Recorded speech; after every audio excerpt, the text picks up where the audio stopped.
Welcome class 8 जागृति online classes में आपका स्वागत है। आज हम बात करेंगे चैप्टर नंबर 8 की एक्सरसाइज 8.3 की।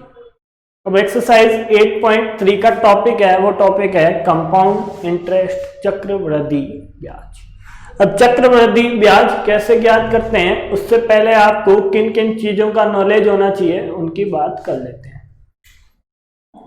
सबसे पहले बात करूं ब्याज की। किसकी बात करते हैं? ब्याज की बात करते हैं।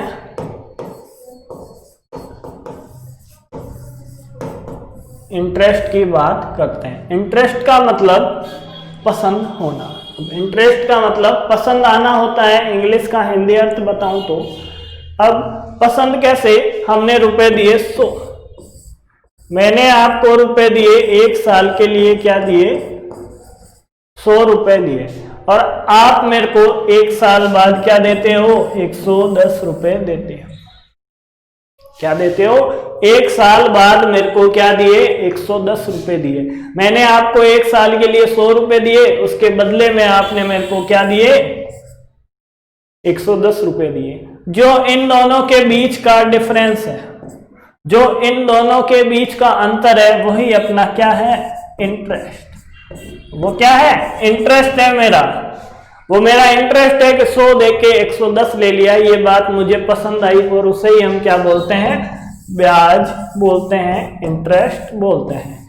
यही क्या होता है, इंटरेस्ट होता है कि पहले जो रुपए दिए उससे बढ़ाकर रुपए देना, उन दोनों का अंतर ही क्या होता है, ब्याज होता है।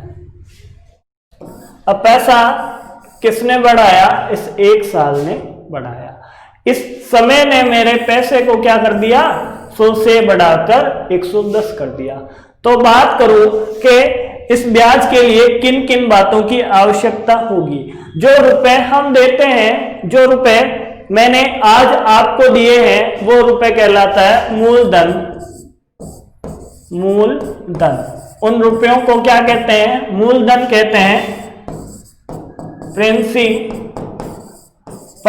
कहते हैं। प्रिंसिपल को किससे डिनोट करते हैं, पी से डिनोट करते हैं। अब प्रिंसिपल दिया, कुछ टाइम के लिए दिया, कुछ समय के लिए दिया, तो उसे क्या बोलते हैं, समय बोलते हैं।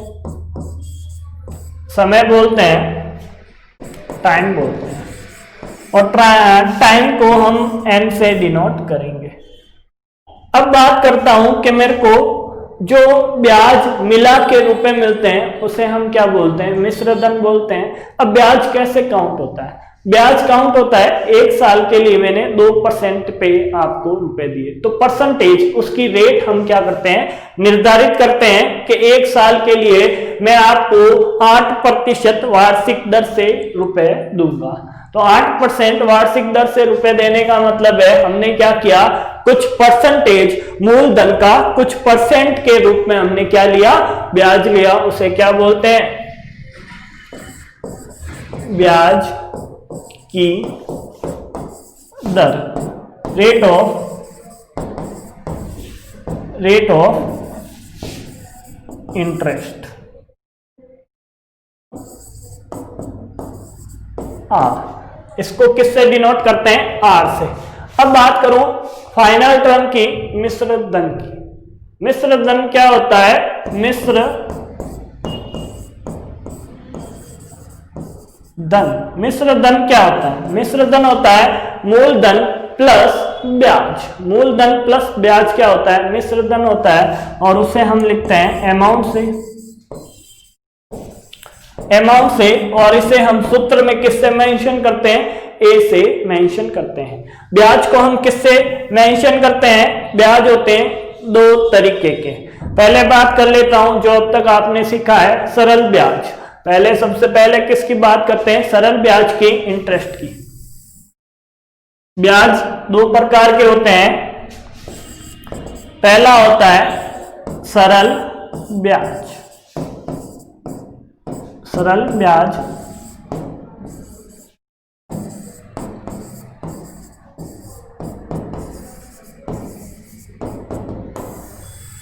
सरल ब्याज क्या होता है, सरल ब्याज का मतलब मेरा इंटरेस्ट सिर्फ और सिर्फ मूलधन के ऊपर जो परसेंटेज आप लेते हो उसमें है।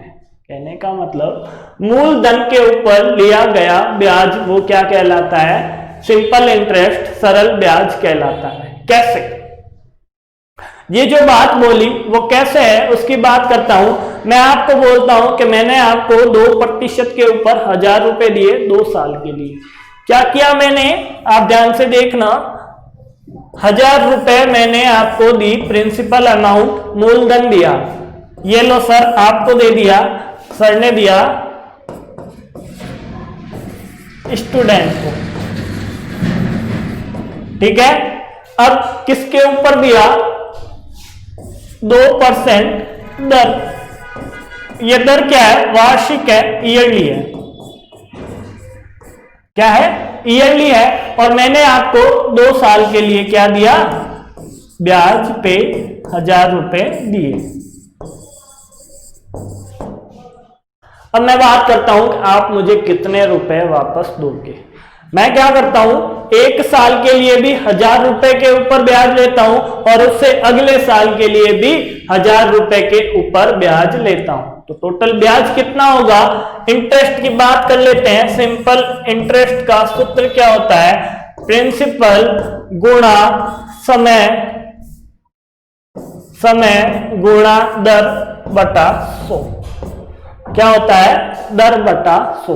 तो आपका इंटरेस्ट क्या हो जाएगा? इंटरेस्ट की बात करूं तो इंटरेस्ट क्या हो जाएगा?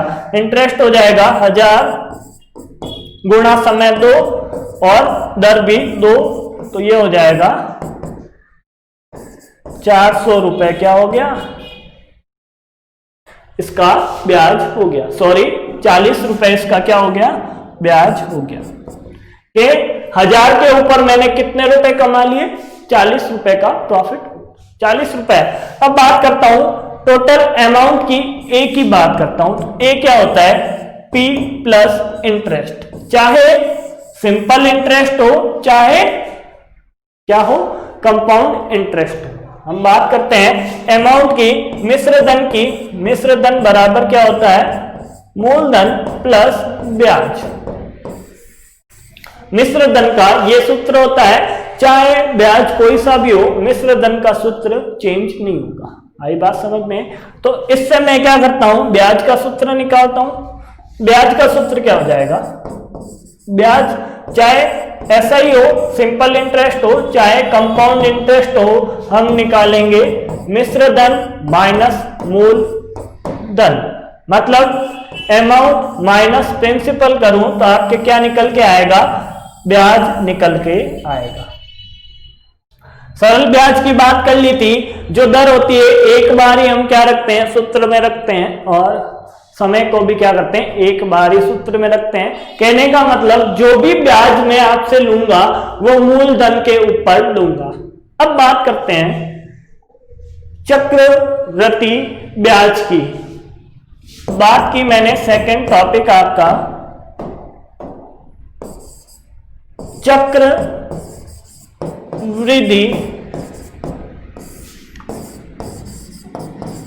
ब्याज।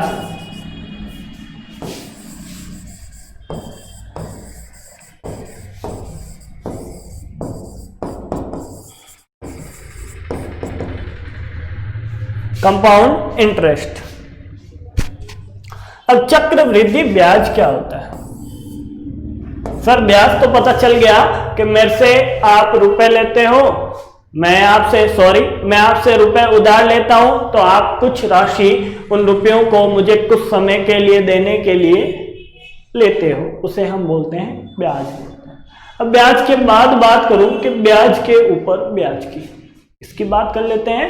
ब्याज के ऊपर ब्याज की बात करता हूं तो वो क्या होता है? इंटरेस्ट पे इंटरेस्ट। कहने का मतलब इंटरेस्ट पे इंटरेस्ट लेते हैं तो क्या कहलाता है?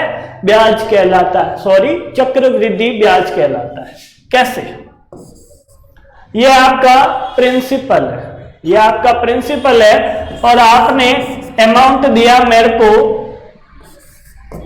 सॉरी आपने मेरे को ये प्रिंसिपल दे दिया, 1000 रुपए मेरे को दे दिए 2 साल के लिए,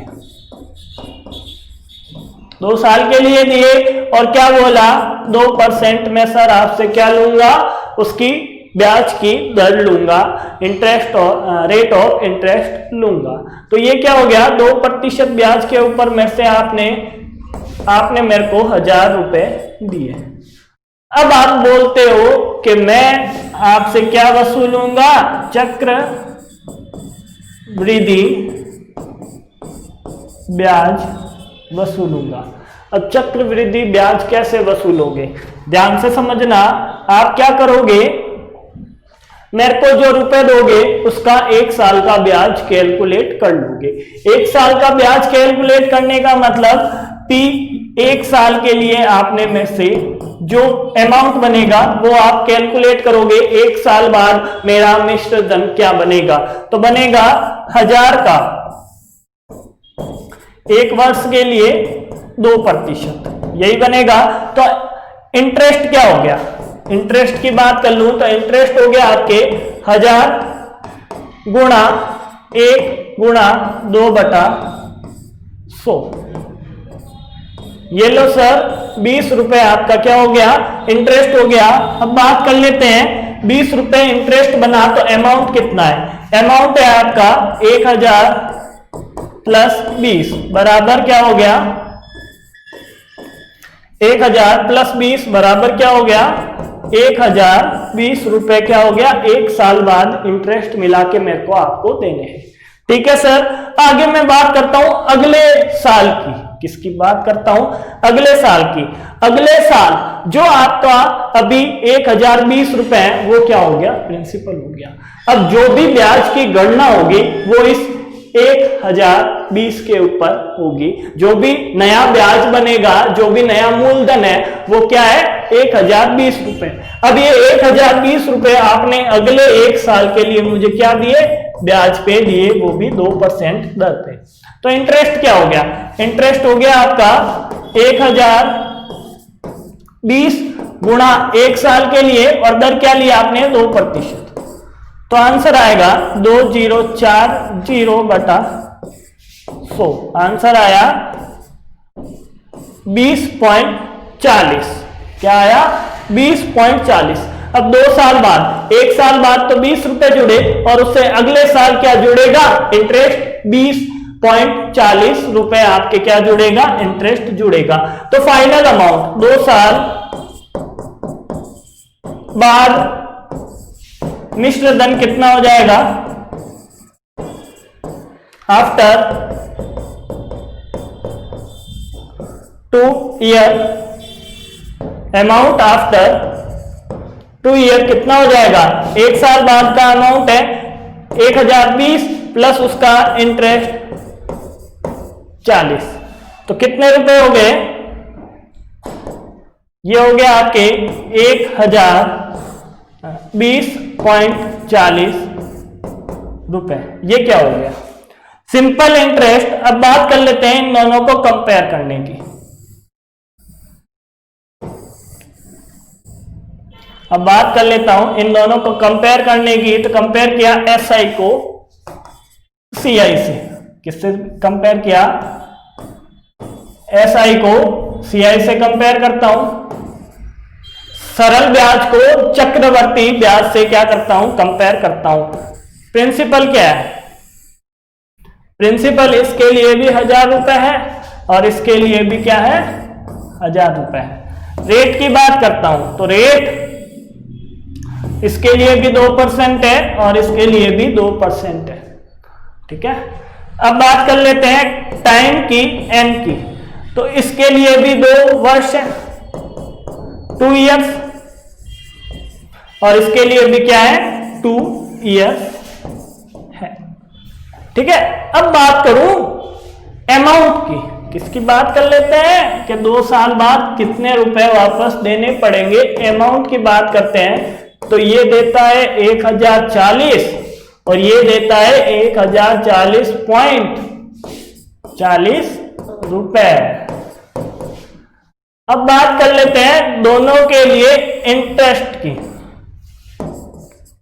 दोनों के लिए इंटरेस्ट की बात करता हूं तो ये 40 रुपए का इंटरेस्ट देता है और ये 40.40 रुपए का इंटरेस्ट देता है। डिफरेंस की बात कर लेते हैं। डिफरेंस क्या आएगा, 0.40 पैसे का इधर डिफरेंस आ रहा है, तो ये डिफरेंस ही क्या है, प्रॉफिट का सौदा है। इसीलिए जो भी आपको बैंक लोन देता है या फिर होम लोन देती है या फिर कार लोन मिलता है, जो भी लोन आप लेते हो उसके ऊपर कौन सा ब्याज लगता है, चक्रवृद्धि ब्याज लगता है। कौन सा ब्याज लगता है, कंपाउंड इंटरेस्ट लगता है। वो लोग जो भी कैलकुलेशन करते हैं वो सारी किस में करते हैं, कंपाउंड इंटरेस्ट में करते हैं, हर साल कैलकुलेशन करते हैं। मान लो आपको बता दिया कि आपने 5 लाख की गाड़ी खरीदी और 7 साल के लिए आपको 10,000 रुपए की EMI भरनी है, तो 7 साल बाद उस गाड़ी की कीमत निकाल के देखना कितनी ज्यादा हो जाती है। अब बैंक वाले आपको बोलेंगे कि 10% के ऊपर मैंने आपको क्या दिया, लोन दिया है 7 साल के लिए। आप एक सवाल सॉल्व करना और देखना कि किसमें डिफरेंस आता है। 5 लाख की गाड़ी है, कितने लाख की है, 5 लाख की गाड़ी का लोन दिया आपको बैंक ने 10% की रेट पे 7 साल के लिए। एक कैलकुलेट करना SI 7 साल के लिए और एक कैलकुलेट करना CI। दोनों में डिफरेंस देखना कि रात दिन का अंतर आ जाएगा, कम से कम लाख रुपए का अंतर आ जाएगा या 60-70 हजार रुपए का अंतर आएगा।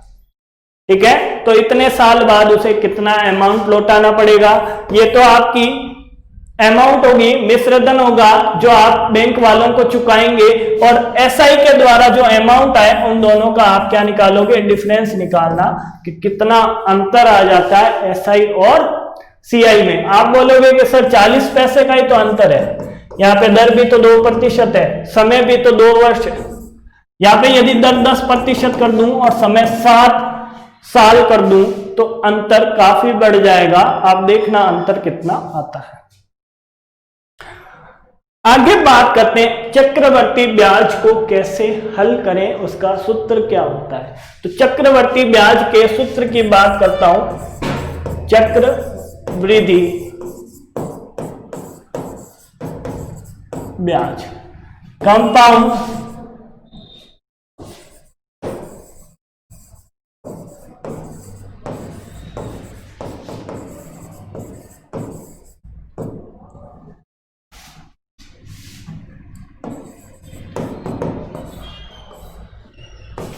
कंपाउंड इंटरेस्ट की, कि कंपाउंड इंटरेस्ट कैसे निकालेंगे। यहां पे होता है A बराबर P1 + R/100 और ये होता है N।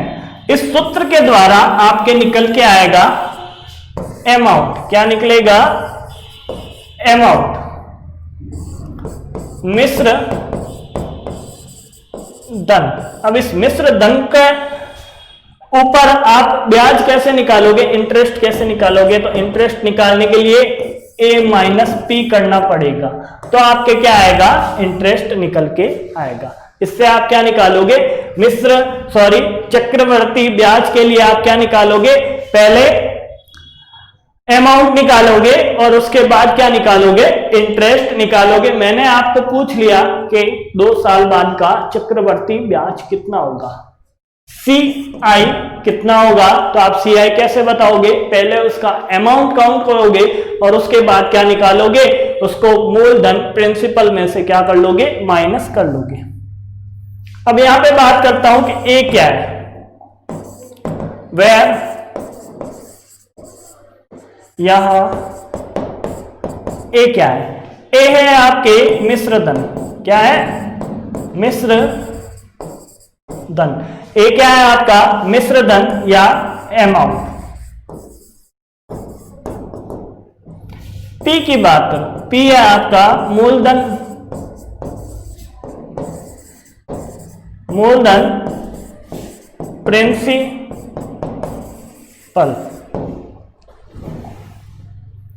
बात कर लेते हैं R की। R है ब्याज की दर,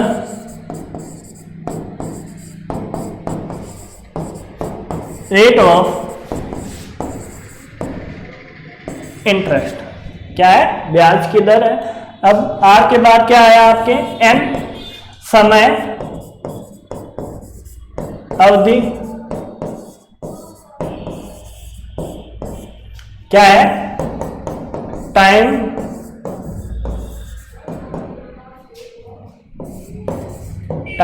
पीरियड। ठीक है, अब समय अवधि किस में होगी आपके? वर्षों की संख्या। क्या लिखोगे? Number of years. ठीक है, ये आ गया APRN। अब बात कर लेते हैं CI की, कि लास्ट में एक सूत्र लिखा था CI बराबर A माइनस P। तो CI क्या है? चक्र वृद्धि ब्याज, कंपाउंड इंटरेस्ट। ठीक है, अब आपका इंटरेस्ट भी, जब भी आप किसी को इंटरेस्ट के ऊपर, ब्याज के ऊपर रुपए दो, तो आपका इंटरेस्ट इसी इंटरेस्ट में होना चाहिए, चक्रवर्ती ब्याज में होना चाहिए, क्योंकि चक्रवर्ती ब्याज आपको लाभ ज्यादा देगा। बात कर लेते हैं, ये तो हुआ आपके वार्षिक। ये जो सूत्र लिखाया है ये किसके लिए उपयोग में होगा? जब आपको बोले सवाल में कि आपके जो काउंटिंग होगी ईयरली होगी, वार्षिक होगी। जो आपके सवाल में आपको बोलेगा कि हम क्या करते हैं, ब्याज का संयोजन, इंटरेस्ट की कैलकुलेशन किससे करते हैं? ईयरली के हिसाब से करते हैं। 7 साल के लिए मेरे को कोई रुपए देता है तो पहले ईयर के लिए कैलकुलेट करेगा, और फिर दूसरे के लिए, फिर तीसरे के लिए, और फिर चौथे के लिए, फिर 5वें के लिए, और फिर छठे और 7वें के लिए क्या करेगा? कैलकुलेट करेगा। अब बात कर लेते हैं, जब वो ऐसा बोले कि मैं जो कैलकुलेशन करूंगा वो हाफ ईयरली करूंगा। कैसे करूंगा? हाफ ईयरली क्या करूंगा? कैलकुलेशन करूंगा। कैसे? हाफ ईयरली का मतलब क्या होगा? अर्धवार्षिक।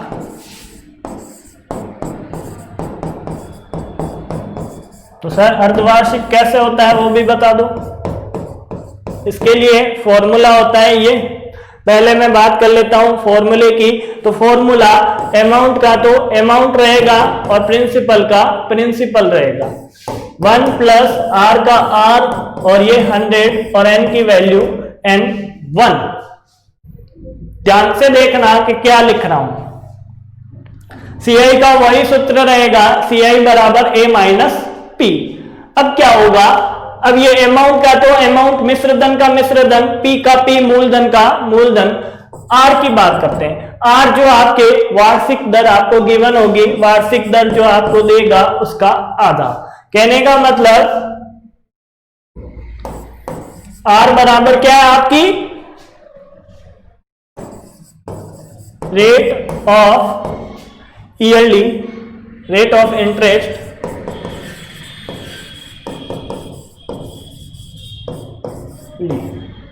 आर बराबर क्या है? वार्षिक ब्याज दर। ठीक है, जब भी आपको बोले कि जो आपका संयोजन है अर्धवार्षिक है, जो आपका इंटरेस्ट का कैलकुलेशन है वो क्या है? हाफ ईयरली है, तो आप क्या करोगे? रेट को हमेशा सूत्र में रखने से पहले आधी कर दोगे, हाफ कर दोगे, और टाइम को क्या कर दोगे? बढ़ा दोगे। जितनी रेट को आधी करो उतना ही क्या कर दो? टाइम को बढ़ा दो। तो N1 क्या लिखा मैंने? N1 लिख दो 2N।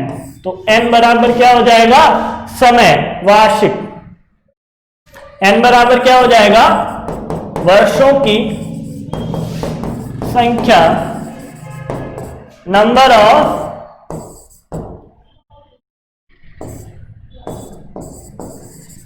ईयर्स। क्या हो जाएगा? Number of year. तो यहां पे N1 क्या है? यहां पे N1 क्या है? N1 ये क्या है? 6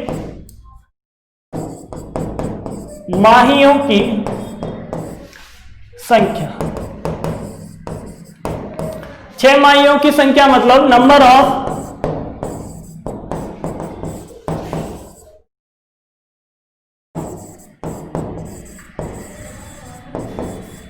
कहने का मतलब क्या हुआ, आप ध्यान से देखना। क्या हाफ ईयरली की बात करता हूं कि एक साल में कितनी हाफ ईयरली होती है, कितने 6-6 महीने होते हैं, 2। कितने 6-6 महीने होते हैं, 2 महीने, 2 बार क्या आते हैं, 6 महीने आते हैं।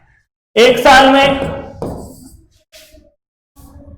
2 हाफ ईयरली,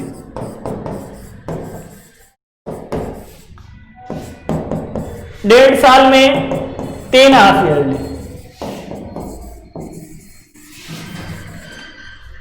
2 साल में 4 हाफ ईयरली, 4 अर्धवार्षिक होंगे। तो ये अर्धवार्षिकों की संख्या है। आई बात समझ में? तो ये तो हो गया आपके, जो हमने चक्रवर्ती ब्याज के लिए सूत्र निकालने थे वो हमने क्या कर लिए, सूत्र निकाल लिए। अब बात करता हूं कि ब्याज के इस सूत्र का अनुप्रयोग, एप्लीकेशन क्या है, कि जनरल इस फॉर्मूले को और कहां कहां हम अप्लाई कर सकते हैं। जनरल इस फॉर्मूले को हम इंक्रीमेंट और डिक्रीमेंट में अप्लाई कर सकते हैं। डिक्रीमेंट कैसे, इसको अप्लाई कहां करूंगा, तो लिखते हैं टॉपिक चक्र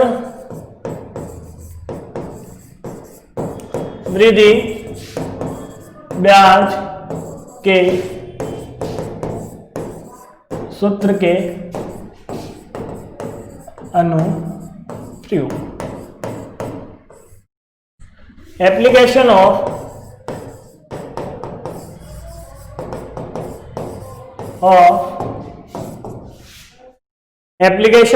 कंपाउंड इंटरेस्ट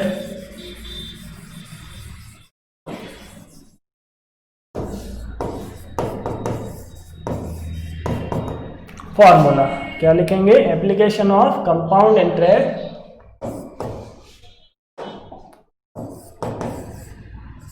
फॉर्मूला। अब इसके एप्लीकेशन कहां कहां, इसका एप्लीकेशन है वृद्धि और कमी ज्ञात करने के लिए। टू फाइंड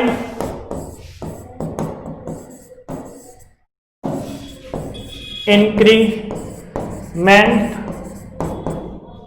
एंड डिक्रीमेंट, कमी और वृद्धि ज्ञात करने के लिए आप क्या करोगे, इस फॉर्मूले का यूज करोगे। अब कमी और वृद्धि कहां कहां होगी, जैसे आप एक मोटरसाइकिल खरीद के लेके आते हो, बाइक खरीद के लेके आते हो, और क्या बोलते हो, 2 साल के बाद इसकी जो रेट है वो कम हो जाती है। अब बोला कि मैं बोलता हूं कि 2 साल बाद इसकी रेट 10% के हिसाब से कम होती है, तो हर साल उसकी रेट क्या होती है, 10% कम होती है। मान लो आपके 50 किसकी, मान लो 100 रुपए की बात करते हैं, 100 रुपए की आपकी बाइक है या फिर 100 रुपए की कोई वस्तु है, ठीक है।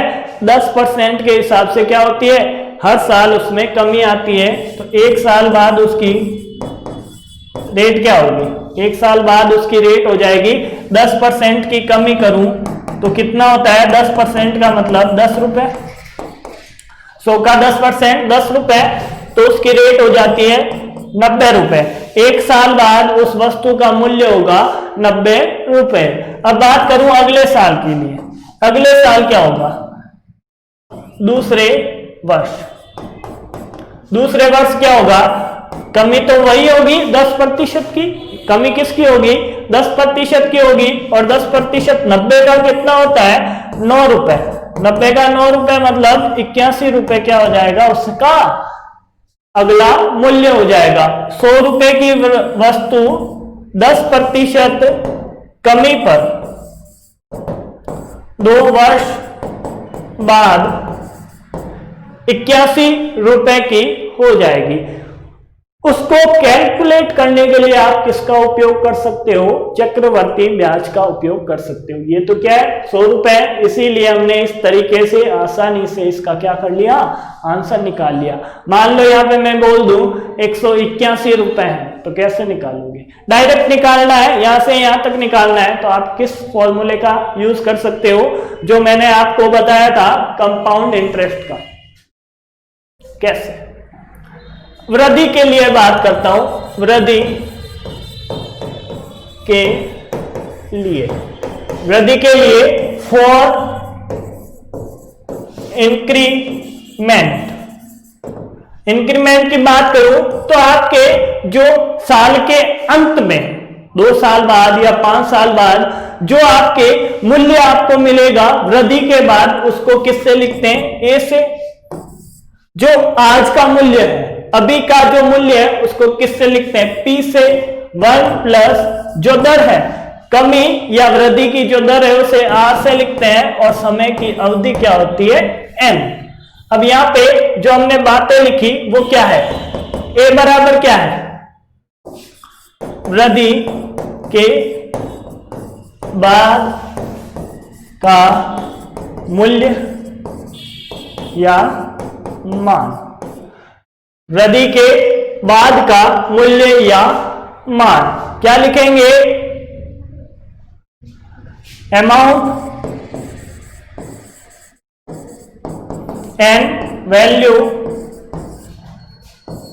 after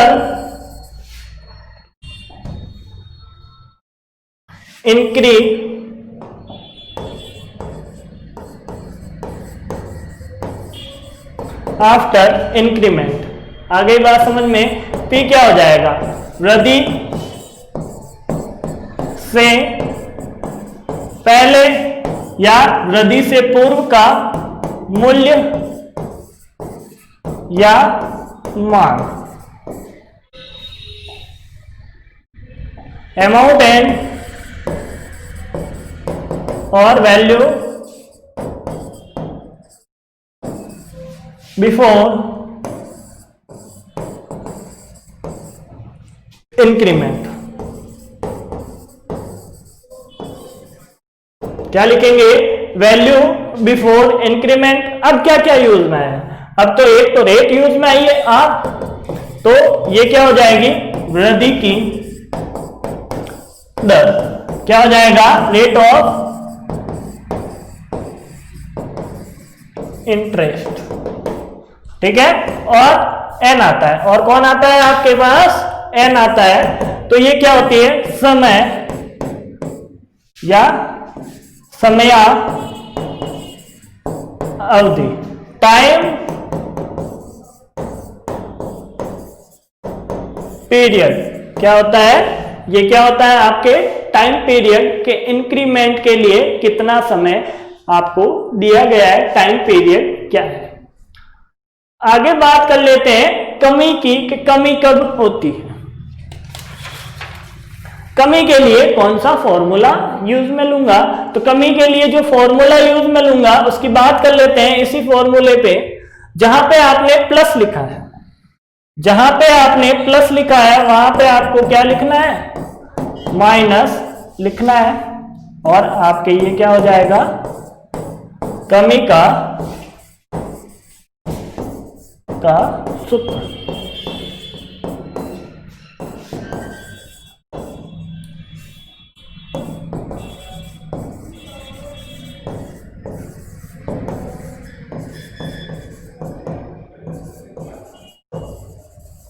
ये हो गया आपके कमी का सूत्र। कि डिक्रीमेंट कितना होगा? सर डिक्रीमेंट हम इस फॉर्मूले से निकालेंगे। ये रेट हो गई, ये प्रिंसिपल हो गया, ये एन हो गया, और ये ए। ये कमी से पूर्व का मूल्य, कमी से पहले का मूल्य, सॉरी ये कमी के बाद का मूल्य, ये कमी से पूर्व का मूल्य, ये कमी की दर, और ये कमी की समया अवधि।